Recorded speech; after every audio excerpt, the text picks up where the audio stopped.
Through the juxtaposition of image and typography, visual communication designers play influential roles in shaping economic, social, political, and cultural aspects of society. While the public interacts with varied forms of visual design on a daily basis, generally there's little awareness of the designer or process behind the designed artifact. It is largely accepted that the artist, who exhibits in galleries and whose products are collected by museums and patrons alike, is typically connected and credited with the works that are produced. In contrast to artistic practice, and despite its prevalence, visual communication design has been a seemingly ubiquitous and anonymous profession. Rapid advances in video technology are broadening the scope of subject matter. The story of design, the designer, and the role of design is being shared through a recent proliferation of films. This first wave of films on visual communication design has significant implications. It increases the awareness of an often overlooked and misunderstood profession. It also sheds light on those who practice design, their influences and their ideologies. So this not only affects the general public, but the discourse within the design community itself. Between 2001 and 2004, technological innovations in video cameras made quality filmmaking more accessible to those with no to low budgets. The introduction of affordable prosumer cameras, particularly 3C CD, mini DV cameras, like the popular Canon XL1 and Panasonic DVX100, allowed good quality motion picture making without the expense of film or expensive video cameras. This technology spurred a boom in movie making. My name is Hillman Curtis. I'm a filmmaker, author, and new media designer. Final Cut Pro, I think, in its second iteration, became a tool that I felt that I could easily use. At the very same time, Panasonic released the DVX100, I believe. And so it's this weird synchronicity. And maybe it's not that weird. Maybe it's just the way things work. But the tool that I needed to shoot an image that would be satisfying to me, and the tool that I needed to edit that image, both appeared on my horizon at the same time. And suddenly, I didn't need a crew. I did not need to learn how to use a 35 or 16 millimeter camera. I did not need to buy the expensive reel of 16 millimeter film. I could just take this relatively small DVX100, which I bought, attach a shotgun mic, and start filming short documentaries or start filming whatever I wanted. And I could edit it, and then I could put it online. There was no one, I didn't have to ask permission from anyone. As the boom took off in filmmaking, the cameras also pointed towards the field of communication design.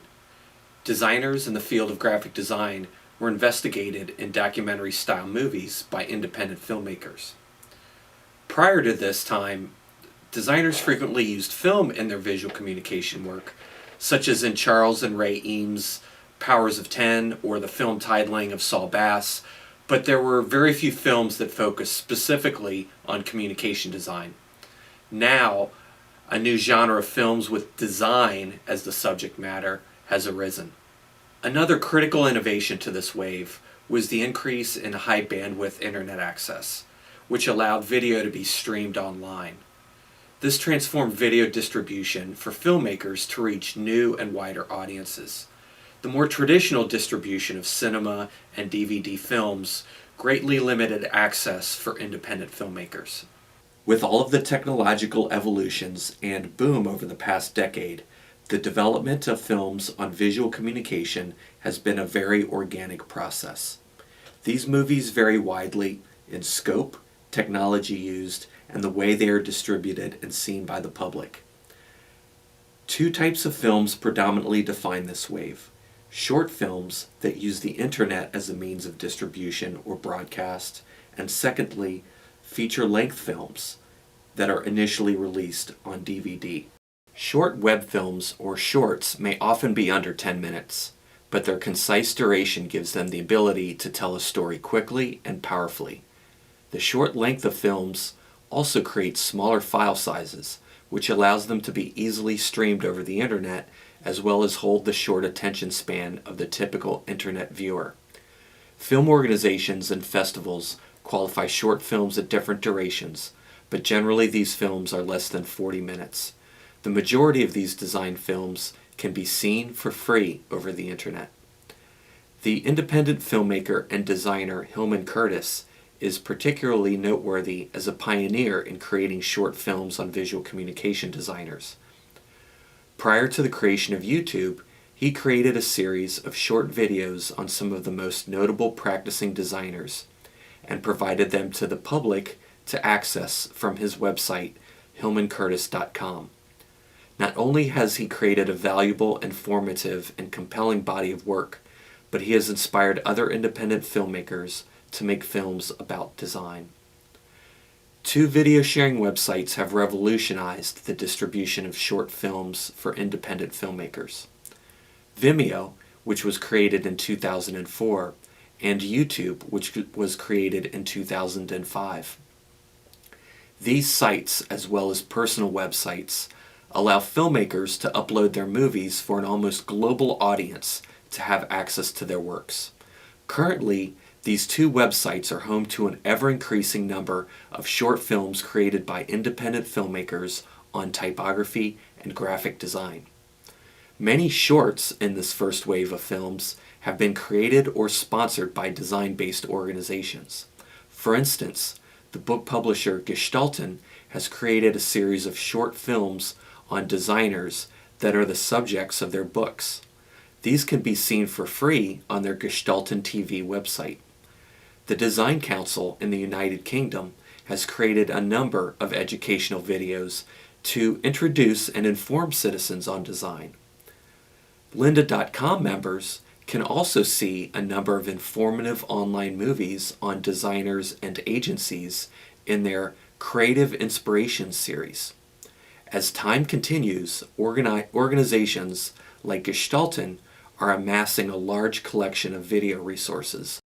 A significant body of feature-length documentary films has also been established that provides in-depth, historical, and critical perspectives on visual communication design. These films are available for purchase on DVD, and some are also available by digital download. Currently, the most popular and widely distributed of these films is Helvetica by Gary Huswit. As cited on the film's website, it uses the proliferation of the typeface Helvetica as a window to discuss typography, graphic design, and visual culture. Some of the world's most prominent designers are interviewed, which gives an insightful look into the dynamic world of visual communication design and typography. Other examples of films in this category include The Visual Language of Herbert Motter, Typeface, and Freedom on the Fence. I'd like to briefly summarize some of the significant implications of this first wave of visual communication design films. As implied in the title, this first wave is just a beginning to an organically developing and ever-growing genre of movies. As these films proliferate and are increasingly circulated in the public sphere, a better understanding and awareness of visual communication design may result. Not only does this exposure help the perception of the discipline, but a more well-informed public may better value and employ design as a way to solve complex problems. A growing number of films also provides valuable learning resources for those studying visual communication design, as well as supplemental materials for teachers to use in the classroom. The films also provide content that informs the dialogue and sometimes debate in the design community. This helps to inform our viewpoints and philosophies, whether we are students or professionals. The term globalism is an economic term, but I'm using it to describe the ability for an independent filmmaker to make a film on local design or on a local designer and share it on a globally accessible level. As a movie is a virally powerful communication medium, a local or regional design narrative can spread and influence and inform the visual cultures in other parts of the world. Finally, documentary film offers a platform for writers, scholars, designers, and filmmakers to perform research in a highly visual way that is advantageous when discussing graphic design. In many ways, it provides a much richer and often superior medium for conveying information about this visual discipline. The medium of the motion picture is also highly relevant in the 21st century, in a culture where the public is increasingly demanding of content that is engaging and digestible in shorter spurts of time.